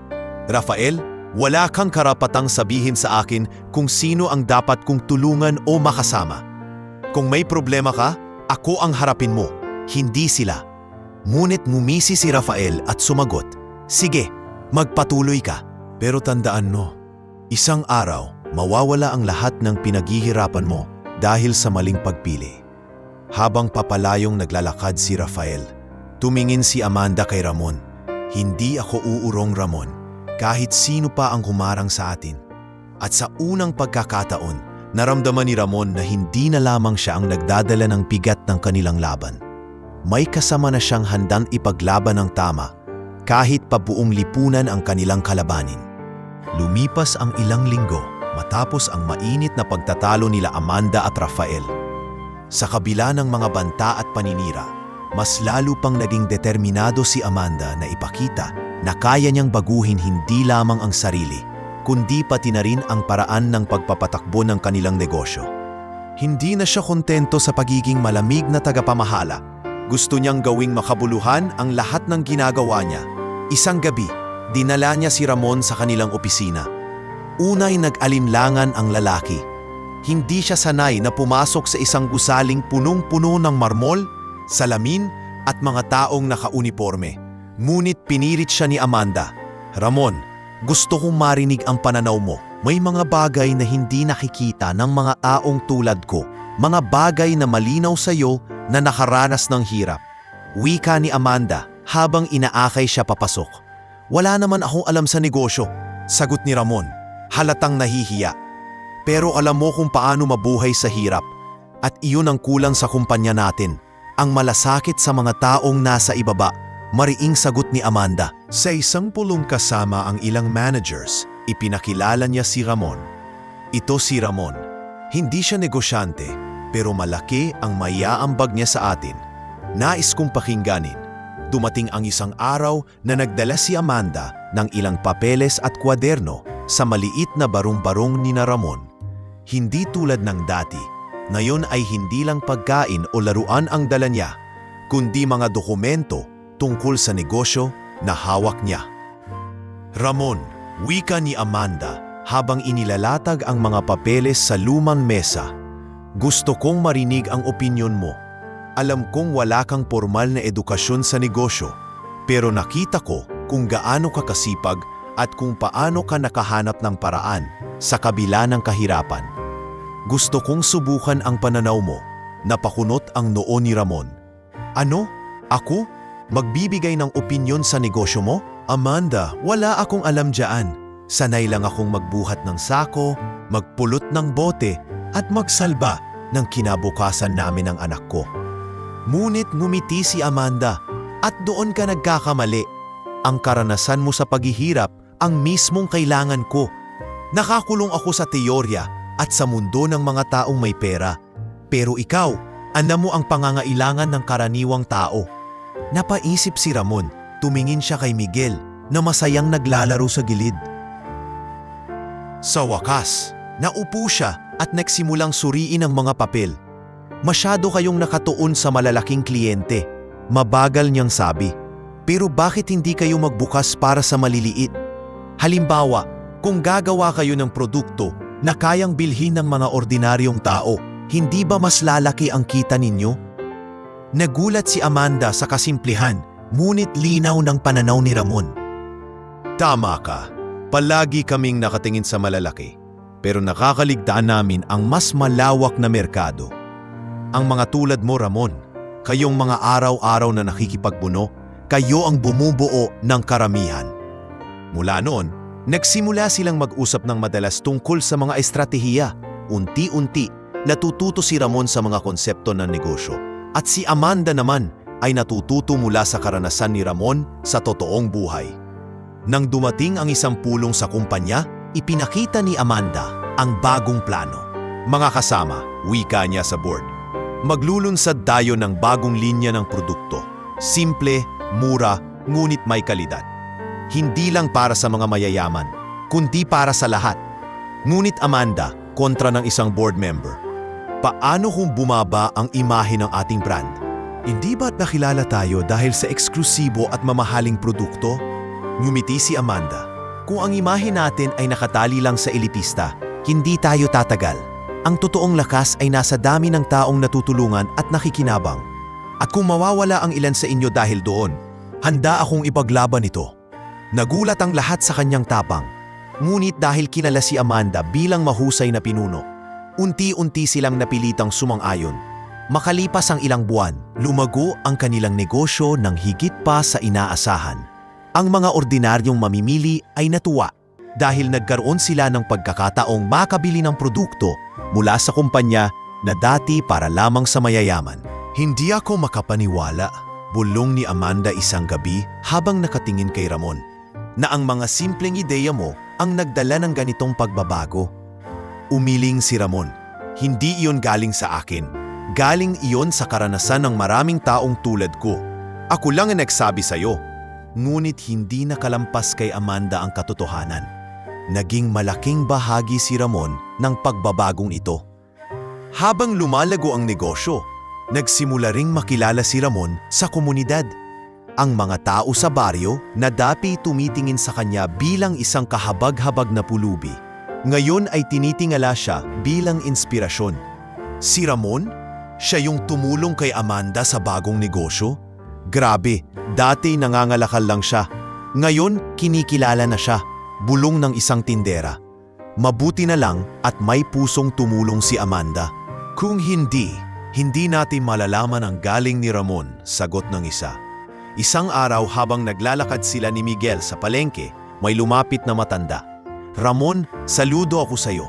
Ipinakita mo na kahit mahirap, may karunungan pa rin na pwedeng ibahagi. Nagulat si Ramon at napangiti. Salamat po, ginawa ko lang kung ano ang alam kong tama. Samantala, si Amanda ay nagsimulang makita si Ramon hindi lang bilang isang taong tinutulungan niya, kundi bilang isang taong kapantay. May boses at karunungan. Isang gabi, habang nakaupo silang dalawa sa labas ng barong-barong, nagsalita si Amanda. Ramon, alam mo ba kung gaano kalaki ang naitulong mo sa akin? Hindi lang sa negosyo kundi sa pagkatao ko. Natuto akong makinig, magpakumbaba at makita ang totoong halaga ng tao. Naggibit balikat si Ramon.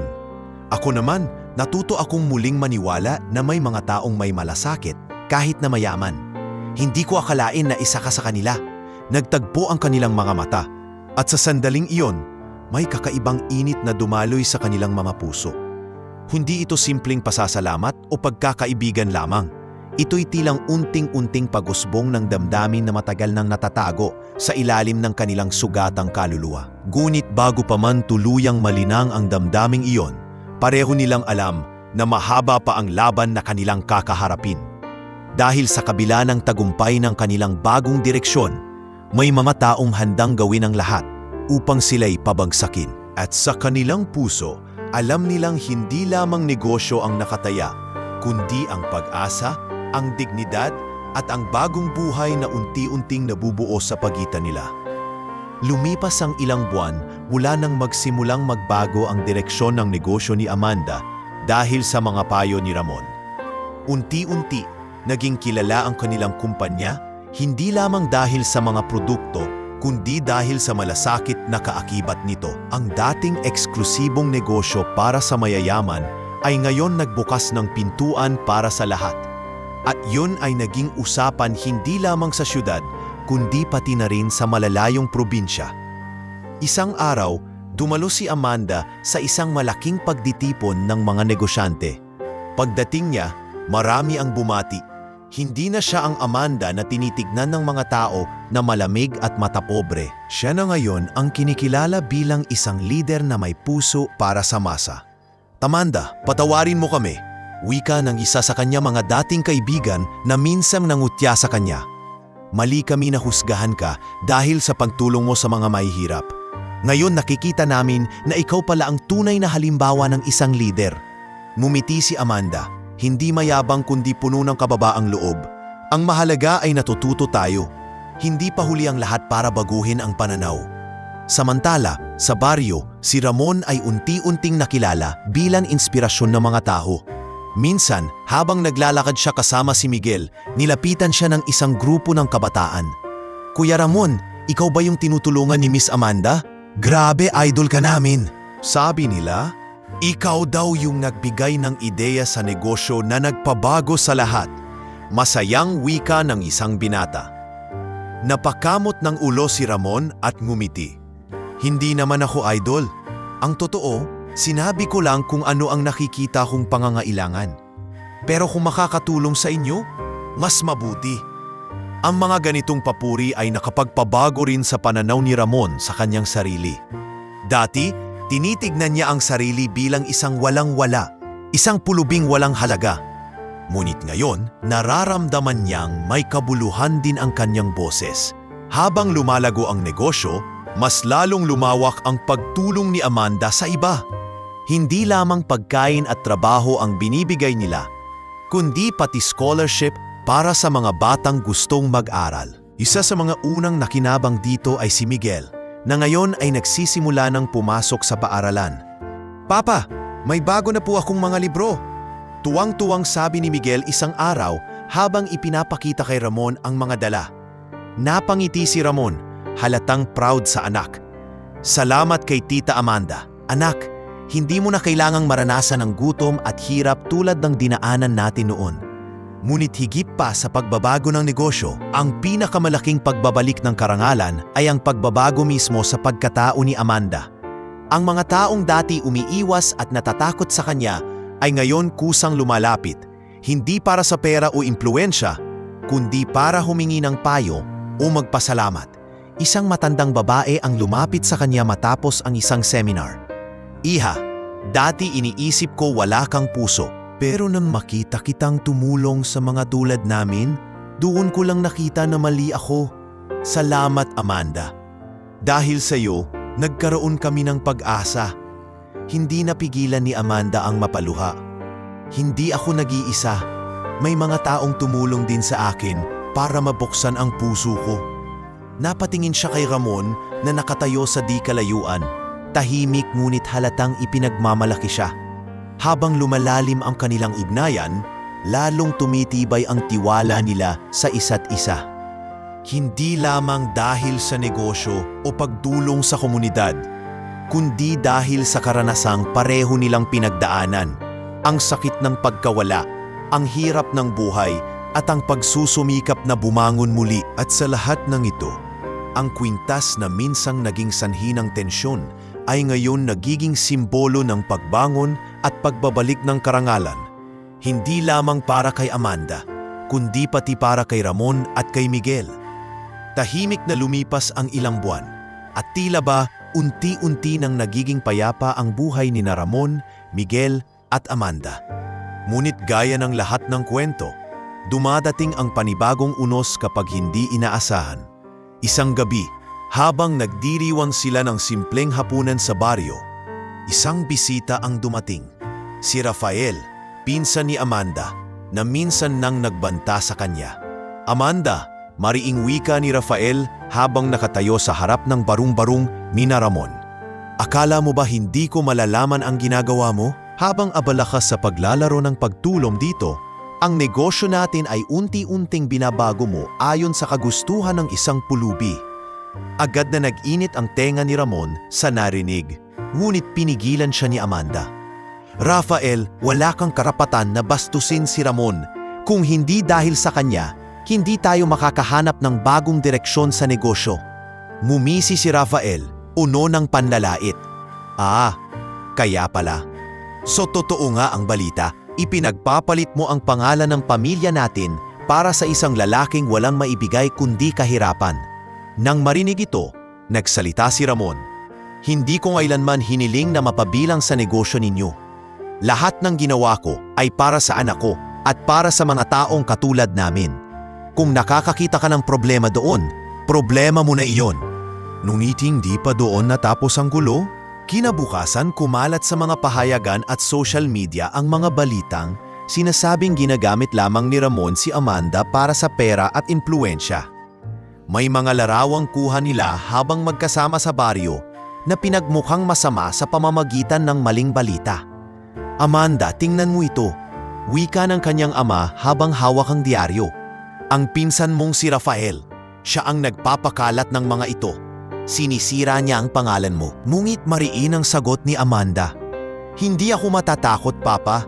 Alam kong kasinungalingan lahat ito. Haharapin ko siya. Samantala, labis na naapektuhan si Ramon sa balita. Habang naglalakad siya sa bayan, may ilang tao na nag-uusap at nagtuturo sa kanya.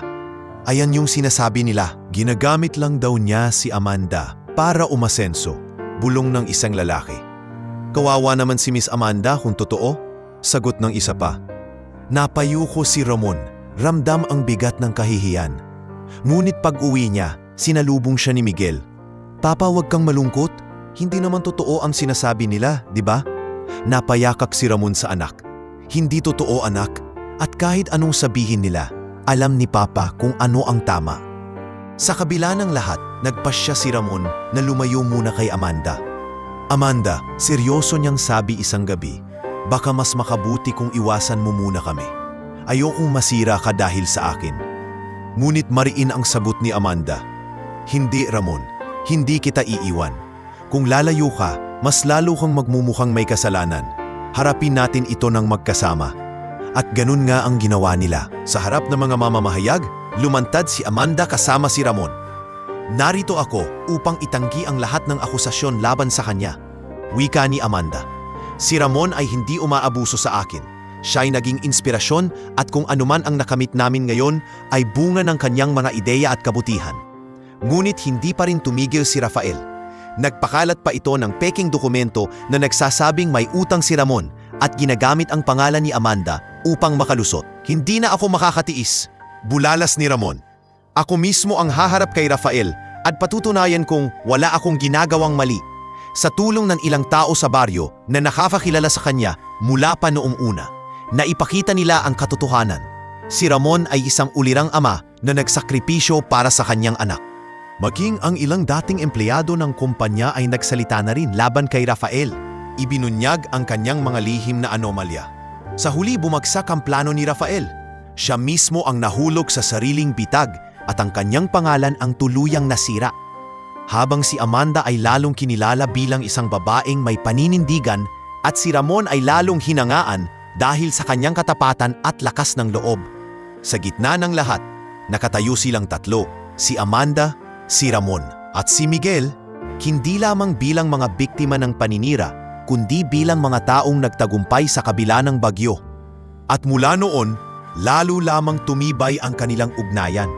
Pinatunayan na hindi kayang gibain ng kasinungalingan ang katotohanang binuo ng tiwala at malasakit. Matapos ang lahat ng gulo at paninirang ginawa ni Rafael, unti-unti nang bumalik sa normal ang kanilang buhay. Mas naging payapa ang baryo at muli na ring bumalik ang tiwala ng mga tao sa negosyo ni Amanda. Ngunit sa kabila ng katahimikan, may isang bagay na hindi maitatanggi. Ang lumalalim na damdamin sa pagitan ni Amanda at Ramon. Isang gabi, habang nakaupo sila sa harap ng maliit na bahay ni Ramon, napatingin si Amanda sa langit. Ang mga bituin ay kumikislap at ang malamig na hangin ay tila ba nagbibigay ng pagkakataon para sa isang taimtim na pag-uusap. Ramon, mahina niyang wika, sa dami ng pinagdaanan natin, hindi ko maiwasang mag-isip, ano ba talaga ang nararamdaman mo para sa akin? Napatingin si Ramon, nagulat sa diretsahang tanong. Amanda, Bakit mo tinatanong? Kumiti si Amanda, ngunit bakas ang kaba sa kanyang mukha dahil hindi ko na kayang itago pa. Matagal na akong naatingin sa'yo, hindi lang bilang taong tinulungan ko, kundi bilang isang tao na nagpabago sa buhay ko. Natuto akong magmahal muli dahil sa'yo at kay Miguel. Natahimik si Ramon. Pinagmamasdan niya si Amanda at sa kanyang isip ay bumalik ang alaala ng kanyang yumaong asawa. Paano kung mali? Paano kung masaktan siya dahil sa akin? Ngunit sa kaibuturan ng kanyang puso, alam niyang may nararamdaman na rin siya. Hindi ko alam kung karapat-dapat ako, Amanda. Sagot niya sa wakas. Ako'y isang lalaking walang maibigay. Wala akong yaman, wala akong pangalan. Ang kaya ko lang ay ipaglaban ang anak ko at mabuhay para sa kanya. Hinawakan ni Amanda ang kanyang kamay. Ramon, hindi ko kailangan ng yaman o pangalan. Ang mahalaga sa akin ay ang puso mo. At nakita ko kung gaano ito kalinis. Nakita ko kung paano ka nagsakripisyo para kay Miguel. At doon ko lang naisip, kung kaya mong magmahal ng ganon, sigurado akong kaya mong mahalin ako. Napayuko si Ramon. Ramdam ang bigat ng emosyon. Natakot ako na baka isipin ng mga tao na ginagamit kita. Natakot ako na baka masaktan ka dahil sa akin. Ngunit ngumiti si Amanda at tumingin sa kanyang mga mata. Wala akong pakialam sa sasabihin ng iba. Ang mahalaga, alam ko ang totoo. At ang totoo, mahal kita, Ramon. Saglit na natigilan si Ramon. Ang mga salitang iyon ay parang musika sa kanyang tenga. Ngunit kasabay nito ay ang bigat ng responsibilidad. Tumingin siya sa anak na natutulog sa loob ng bahay, tahimik at payapa. Amanda, mahina niyang sabi, mahal din kita. Ngunit sana maintindihan mo, hindi madaling sabihin ang mga salitang iyan para sa akin. Matagal na akong nabuhay sa takot at pangungulila, pero ngayon nakikita ko na may bagong simula dahil sa'yo. Napaluha si Amanda at niyakap siya ng mahigpit. Sa unang pagkakataon, hindi na nila kailangang itago ang kanilang nararamdaman. Sa gitna ng mga bituin at katahimikan ng gabi, nagkaroon sila ng taimtim na pag-amin. Isang pag-amin na matagal nang nakatago sa kanilang mga puso. Kinabukasan, nagising si Miguel at nakita ang dalawa na magkasamang naghahanda ng almusal. Papa, Tita Amanda, bakit parang ang saya niyo ngayon? Inosenteng tanong ng bata. Nagkatinginan ang dalawa at numiti.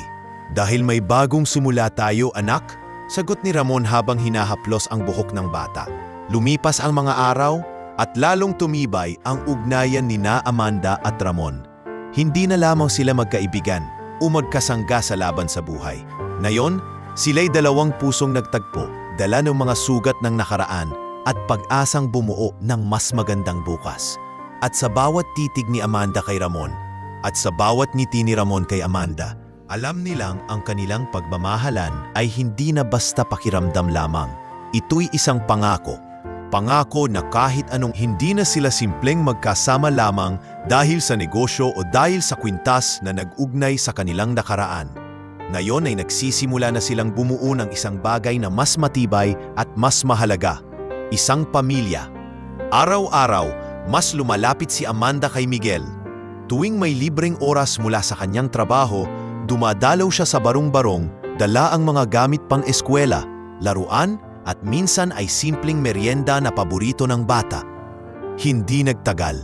Naging natural na kay Miguel ang pagtawag sa kanya ng Tita Amanda, ngunit paminsan-minsan kusang lumalabas ang salitang mama na hindi niya napapansin. Isang hapon, habang sabay-sabay silang kumakain ng tinulang manok, biglang nagsalita si Miguel. Papa, sana si Tita Amanda na lang lagi ang kasama natin. Ang saya kapag nandito siya. Natahimik si Ramon at napatingin kay Amanda na nakangiti lamang habang pinupunasan ang bibig ng bata. Sa kanyang puso, dama niyang nagsisimula ng mabuo ang larawan ng isang pamilya. Isang larawan na matagal na niyang inisip na hindi na muling mangyayari matapos mawala si Elena. Ngunit hindi naging madali ang lahat. May mga taong hindi pa rin tanggap ang kanilang pagsasama. May ilan sa lipunan na nagsasabing hindi bagay si Amanda kay Ramon. Isang milyonarya, tapos isang dating pulubi. Hindi tugma, bulong ng ilan. Ngunit pinatunayan ni Amanda na wala siyang pakialam sa sasabihin ng iba. Isang gabi, sa isang pagtitipon ng mga kilalang negosyante, kasama niyang dumalo si Ramon at Miguel. Maraming matang nagtaka, ngunit matapang niyang ipinakilala ang dalawa. Mga kaibigan, nais kong ipakilala sa inyo si Ramon at ang kanyang anak na si Miguel. Sila ang inspirasyon sa pagbabagong naganap sa aking buhay at sa ating negosyo. Tahimik ang mga tao sa una, ngunit maya-mayay nagsimula silang pumalakpak. Ang ilan ay lumapit pa kay Ramon at nakipagkamay. Ngayon ko lang narinig ang ganitong kwento, Amanda, wika ng isang negosyante. Kung may ganitong klasing pananaw, sigurado akong mas lalo pang lalaki ang negosyo ninyo. Sa puntong iyon, hindi lamang si Amanda ang kinilala, kundi pati si Ramon. Unti-unti nang tinatanggap ng lipunan ang kanilang ugnayan, hindi bilang iskandalo, kundi bilang simbolo ng pag-ibig na hindi nakatingin sa yaman o estado. Habang lumilipas ang panahon, lalo ring lumago ang negosyo. Ngunit hindi na lamang ito tungkol sa kita o pera. Naging mas makabuluhan ito dahil sa kanilang mga proyekto para sa mga mahihirap. Libreng edukasyon, kabuhayan para sa mga walang trabaho at mga programa para sa kalusugan ng bata. Si Amanda ang mukha ng kumpanya, ngunit si Ramon ang nagbibigay ng inspirasyon at direksyon mula sa kanyang karanasan. Isang araw, habang nagbabalik tanaw si Ramon, kinausap niya si Amanda habang nakaupo sila sa beranda ng mansyon. Hindi ko inakala na makakarating ako rito.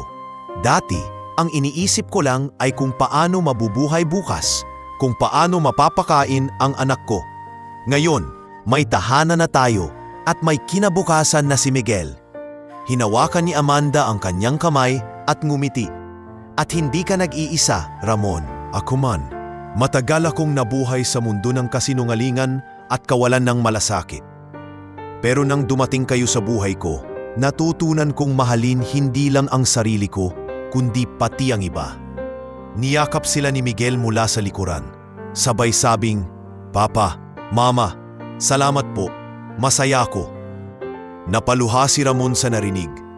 Ang salitang mama ay hindi na aksidenteng lumabas mula sa bibig ng anak niya. Ito'y isang kusang pagkilala kay Amanda bilang bahagi ng kanilang pamilya. Mula noon, naging buo na ang kanilang relasyon. Hindi man agad nagkaroon ng kasal.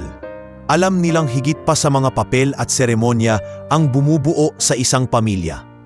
Ang mahalaga ay ang pagmamahalan, pagtitiwala at ang paninindigan na hindi nila iiwanan ang isa't isa. Lumipas ang mga taon, lumaki si Miguel na may magandang edukasyon at maayos na buhay. Hindi na siyang payat at gutom na batang karga-karga ng kanyang ama sa karinderya. Ngayon ay isa na siyang masayahin at matalinong bata na puno ng pag-asa. At si Ramon, mula sa pagiging isang lalaking puno ng sugat at lungkot, ay natutong magmahal at magtiwala muli. Hindi niya inakala na makakahanap siya ng pag-ibig matapos mawala si Elena. Ngunit ngayon ay natutunan niyang ang pag-ibig ay hindi nauubos. Ito'y lumalago kapag ibinahagi. Sa bawat araw na lumilipas, mas lalo nilang pinapatunayan na ang pamilya ay hindi nasusukat sa pinagmulan, sa estado o sa kayamanan. Ang tunay na pamilya ay binubuo ng pagmamahalan, sakripisyo at pag-asang sabay-sabay na binubuo. At sa kanilang pagsasama, napatunayan nina Amanda, Ramon at Miguel na ang pinakamalaking biyaya ay hindi ang yaman o pangalan, kundi ang pagkakaroon ng isang tahanan na puno ng pagmamahal at pag-asa para sa bukas. Lumipas ang ilang taon mula nang magsimulang mabuo ang bagong pamilya nina Amanda, Ramon at Miguel. Sa bawat pagdaan ng panahon, lalong lumalim ang kanilang pagmamahalan at pagtitiwala sa isa't isa. Hindi na nila kailangang ipaliwanag pa sa lipunan ang kanilang pinagsamahan. Ang kanilang buhay mismo ang naging patunay ng kanilang tagumpay laban sa lahat ng unos. Ang negosyo na minsan ay tinutuligsa dahil sa pagbabago ay ngayon kinikilala na bilang isa sa mga pinakamalaking kumpanya sa bansa. Ngunit higit sa lahat ng ito, Kilala ito dahil sa malasakit.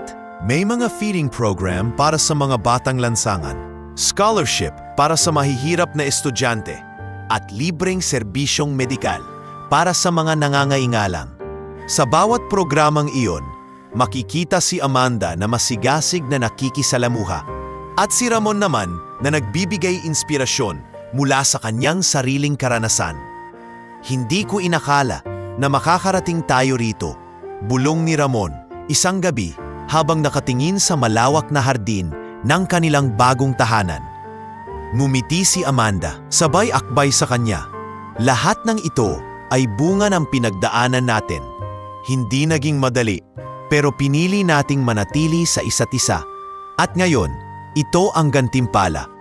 Samantala, si Miguel na ngayon ay nasa kanyang kabataan, ay lumaking may matibay na prinsipyo. Hindi niya nakalimutan ang hirap ng kanilang nakaraan, at yun ang nagsilbing lakas niya para maging mapagpakumbaba at masipag. Isang araw, habang nasa isang eskwelahan kung saan siya scholar, tinanong siya ng kanyang guro, "Miguel, ano ang pangarap mo paglaki mo?" Mumiti ang binata at sagot niya, "Gusto ko pong maging katulad ng papa at mama ko, yung handang tumulong at magmahal kahit gaano kahirap ang sitwasyon." Napaluha ang guro at ang ilang kaklase niya. Ang simpleng sagot ni Miguel ay nagpakita ng lalim ng kanyang pinagmulan at ng mga aral na natutunan niya sa kanyang mga magulang.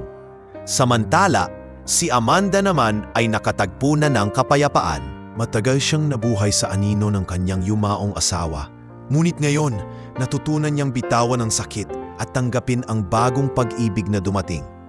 Sa puso niya, alam niyang si Daniel ay mananatiling bahagi ng kanyang nakaraan.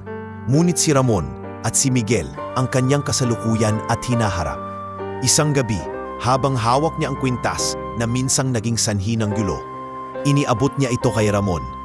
"Ramon, ito na ang huling pagkakataon na hawakan ko ito mag-isa. Gustoong ikaw na ang mag-ingat nito.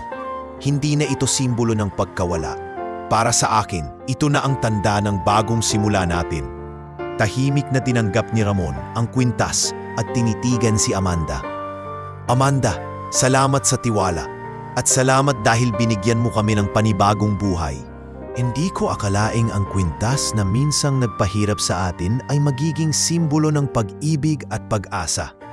Sa kanilang paglalakbay, hindi naging hadlang ang pagkakaiba ng kanilang pinagmulan.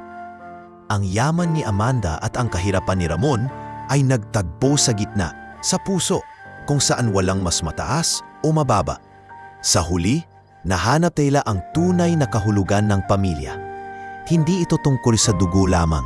Hindi rin ito tungkol sa yaman o kapangyarihan. Ang pamilya ay tungkol sa pagmamahalan, pag-unawa, at paninindigan na manatili sa isa't isa kahit anong mangyari. Naging simbolo sina Amanda at Ramon ng pagbabago at inspirasyon. Sa bawat taong napakakita sa kanila, ang kanilang kwento ay nagsilbing paalala na kahit gaano kahirap ang nakaraan, may pag-asang bumangon at magmahal muli. At sa gitna ng katahimikan ng kanilang tahanan, habang nakaupo silang tatlo sa hardin, si Amanda, si Ramon at si Miguel, nagtawanan sila at nagbahaginan ng mga pangarap. Sa bawat halakhak at bawat yakap, naroon ang kasiguraduhan. Natagpuan na nila ang kanilang tahanan sa isa't isa. At ang kwintas na minsang naging alaala ng pagkawala, ngayon ay kumikislap sa liwanag ng buwan bilang tanda ng isang masayang wakas, isang wakas na nagsisilbing simula ng isang mas maliwanag na bukas.